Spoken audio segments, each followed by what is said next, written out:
A banda dels espectacles infantils, el Grec també ens porta fins al Teatre Poliorama per descobrir l'obra de Joaquim Oristrell, Tots fem comèdia, o el projecte...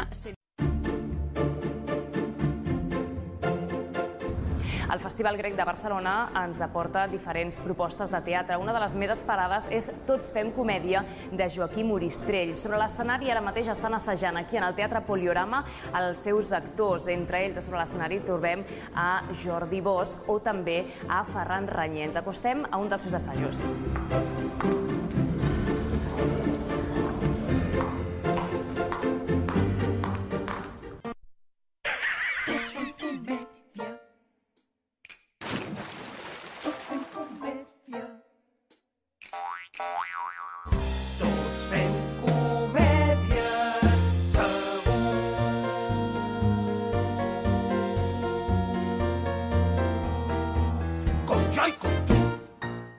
Benvinguts a Tots fem comèdia, que és una de les obres que hi ha dins de la temporada del Grec d'aquest any, Grec 2013.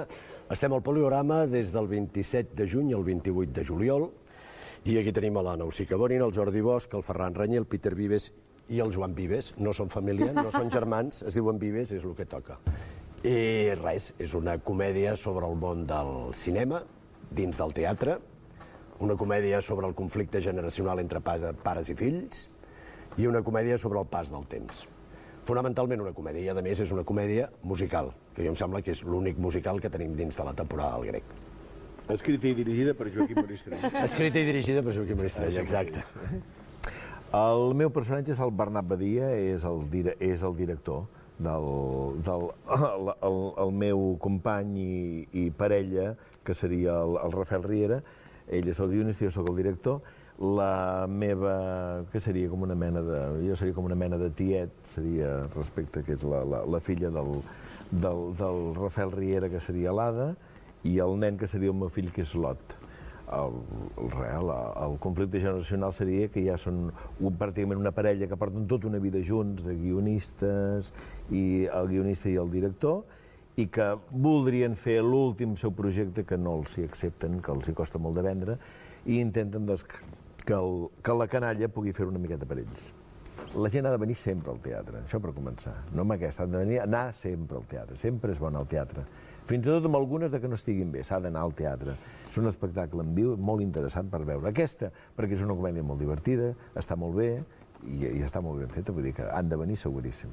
Em dic Rafael Riera i sóc el guionista d'aquesta parella tan curiosa, que porten tants anys treballant, i fent cinema, doncs soc el guionista i d'alguna manera soc l'alter ego del guionista real, en Joaquim Oristrell, que ja porto més d'una vegada que faig aquest treball, de fer una mica el seu alter ego en el món de la televisió i ara en el món del teatre. I diria que aquesta mena de parella estranya m'ha tocat ser la part més sensible i més patidora, no? I això, és un home que pateix gairebé per tot. Home, jo crec que afecta a tot arreu, no? Vull dir que la gent, quan es fa gran, i més avui en dia, doncs es van veient fets fora, pot passar. I en el món de l'espectacle, doncs, quan allò que es diu sempre, i és veritat, quan la indústria, sigui teatral, sigui cinematogràfica, passa d'un i continua fent algun èxit, doncs t'entra una mena com d'angoixa de dir, hosti, jo he d'estar aquí traient el cap, no? Això, diríem, és la generalitat. Per sort, doncs, nosaltres anem treballant i estem al Grec i anem fent moltes coses, no? Però sí que és una angoixa, sí que és un patir. La comèdia sempre és veritat, vull dir, perquè funcioni, la comèdia i el riure ha de tenir una dosis de debò i de veritat. Aleshores, crec que estem en aquest binomi d'una manera fantàstica. El Joaquim ens ho ha servit molt bé i nosaltres estem darrere. Doncs en aquest cas són dos, l'Ada i la Glòria. L'Ada és la filla i parella de l'Ot, la part potser més pràctica i més masculina de la parella. I la Glòria... La Glòria és el personatge femení de l'obra. És la meva mare i també trio amorós amb aquest director i guionista. Com tots són reptes, igual que cantar en aquesta obra és un gran repte, i el fet d'haver de canviar tan ràpidament aquesta espècie de fragolisme que fem i faig, doncs és molt divertit i molt complicat. Faig Dot, que sóc el fill del Bernat Badia, jo em dic Ot Badia, i Bataller. Sí. I res, seria... En fi, ella és la noia i jo sóc el noi. És un noi està una mica torturat per uns quants motius, però també és un noi amb molta energia, molt positiu. No li agraden els conflictes. I no ho sé, no, l'haureu de veure. Perquè tenim davant aquesta pel·lícula que han fet els seus pares que ningú els hi vol comprar. En un principi crec que no està gaire interessat en fer-ho, però a poc a poc potser li va trobant el què.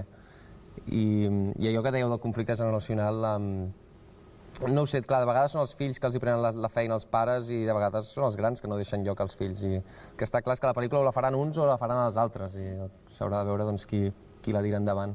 He d'anunciar al món que és el meu debut teatral. Fins ara no havia estat mai, diguéssim, damunt de l'escenari actuant amb 4 frases i tal. Ha estat un invent, un projecte del Joaquim, el que jo estigués aquí fent aquest paper, que és una miqueta com un... En el guió posa un crític, és com un filòsof, una mena de filòsof de bar, d'aquests que et dona consells amb frases fetes, etc. Aquest és el meu personatge com a tal dins de l'obra. El paper de la música, bé, quan jo vaig rebre l'obra del Joaquim, ja és una obra molt sòlida, molt ben trenada tota ella, i aleshores l'intent és que la música estigui a l'alçada d'aquest ritme intern que ja té l'obra i no representi un fre, sinó al contrari, un impuls extra amb tot això, I aquesta era, diguéssim, la meva preocupació. Naturalment, tot el que representi una despesa de risc està en retrocés, i avui en dia és que de risc ho és tot, perquè estem en una situació molt difícil. Aleshores, vull agrair des d'aquí, diguéssim, l'aventura agosarada d'aquests que han cregut que això es podia fer d'aquesta manera. La pantalla serà protagonista de la història. Llavors, nosaltres movem pràcticament 14 sets diferents, decorats diferents, que és aquesta pantalla que teniu aquí darrere, que a part té sons, a part té efectes. Ara, per exemple, es veu l'efecte d'un vaixell que està entrant, hi ha uns quants més. I tot això és degut a l'obra de 2 persones, el Llorenç Miquel, que és el director artístic, i el Daniel Fernández, que és el que ha fet totes aquestes coses peça a peça. Són les coses fetes en 3D. Llavors pensem que li dona una característica especial a l'obra. L'obra és una obra, el que diuen els anglesos, un non-stop, és a dir, és contínuament, o sigui, les escenes s'encadenen com a les pel·lícules, es segueixen, inclús n'hi ha escenes que estan tractades com si fos l'escena d'una pel·lícula amb música de fons, etc. Vull dir que, bueno, amb això estem, aquesta és la pantalla. Segons el Jordi Bosch, que és un home que li agrada posar adjectius a les coses, diu que la gran diva de l'obra és la pantalla, que ho sapigueu. Vull dir, nosaltres treballem per la pantalla. I estem contents del resultat perquè hem aconseguit que tingui una projecció, ara perquè tenim les llums posades, però tingui una projecció molt clara i crec que l'espectador li representarà una mica de PortAventura afegit dins de la funció.